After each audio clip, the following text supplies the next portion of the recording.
We deserve to be in the 50, 60,000 range.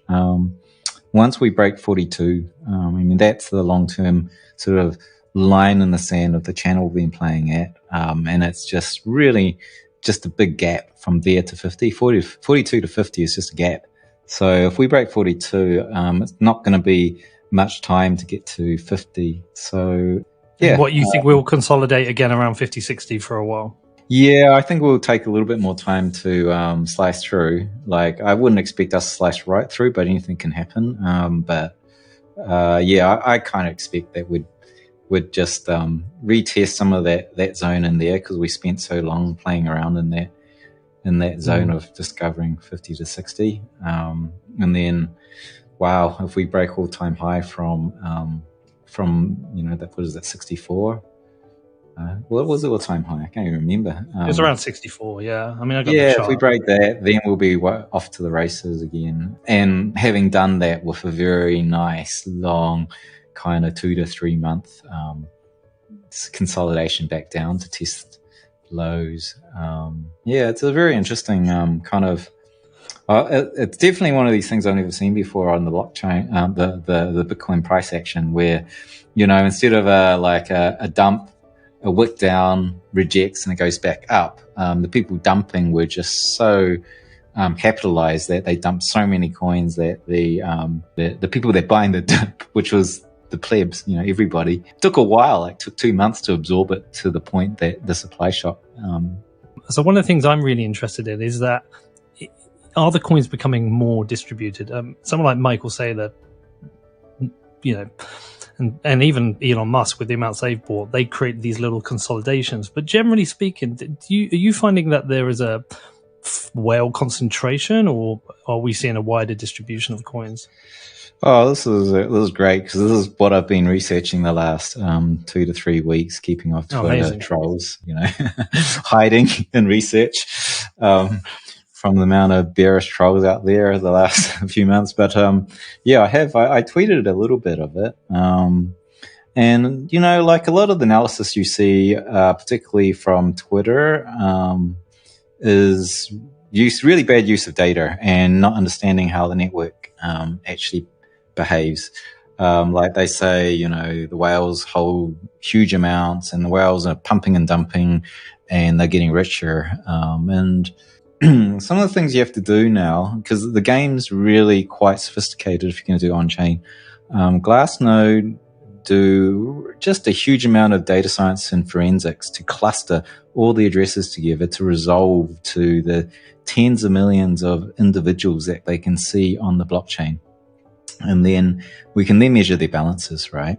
But then that data is given out if you subscribe to their premium platform, so that you can have a look at it. And even that shows misleading visuals, because now you have to figure out, okay, the whales, well, the biggest whales I know, if you look at the blockchain, they're the exchanges that hold hundreds of thousands. And actually some of the exchanges only hold tens of thousands, and some only hold thousands. And even one or two hold less than 1,000 Bitcoins in their hot and cold storage, which will just look like one whale. So we need to get all of their addresses labeled and backtraced and whatnot, and then correct for that. And then you also have to correct for this new thing, which is Grayscale and Purpose ETF in Canada and 3IQ, and these new ETFs coming in. They're stacking coins as as an instrument that's being held by many people. So, I did a lot of work getting all of that data, scraping the web and reading financial reports from Grayscale going back to, 2013. Got their balances, and now have corrected for Grayscale and all the ETFs, all the exchanges, all the miners.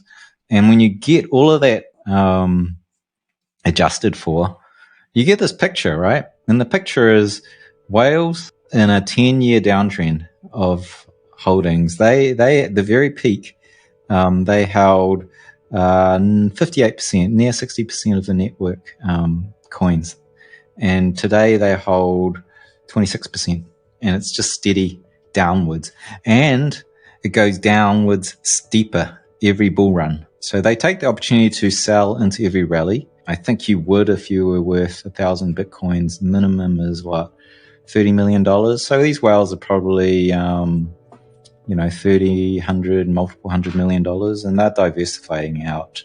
And actually, there's not a lot of signal when you look at what whales are doing, because they're just selling out. And then on the other hand, on the other end of the spectrum, you can look at the shrimps, the less than 1 Bitcoin holders, and the crabs, which is under 10.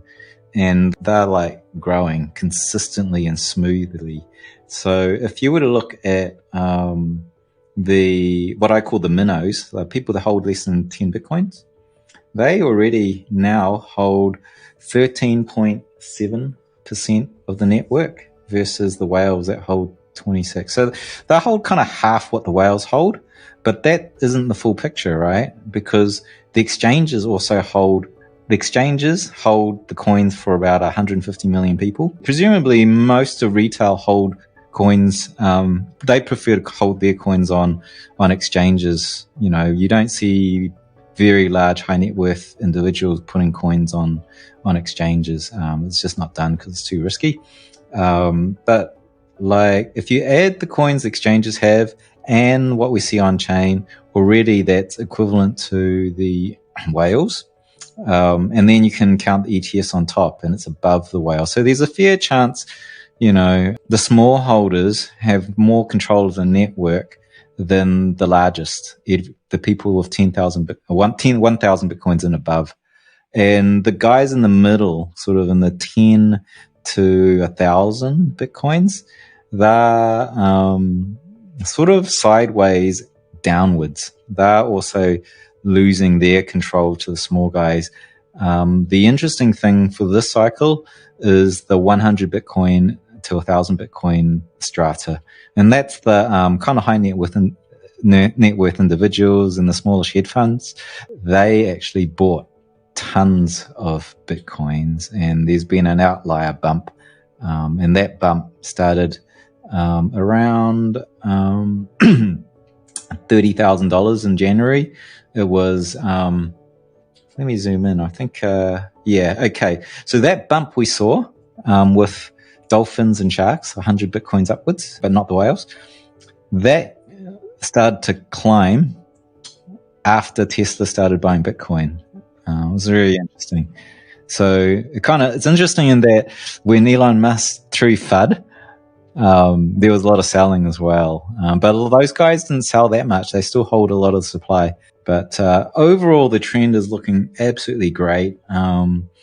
I'm asking Raphael at Glassnode, CTO over there, to do a little bit of extra work in the counts of these different holders to get the populations. And if I can get that data, then I can run this thing called Gini coefficient across Bitcoin across the last 12 years, which is cool. That's the wealth distribution that economists use inside an economy. So we can start to calculate that once I get that data. I think they're working on it now. So that'll be really interesting because from what I've seen, there's no other coin network that's even close to this level of distribution.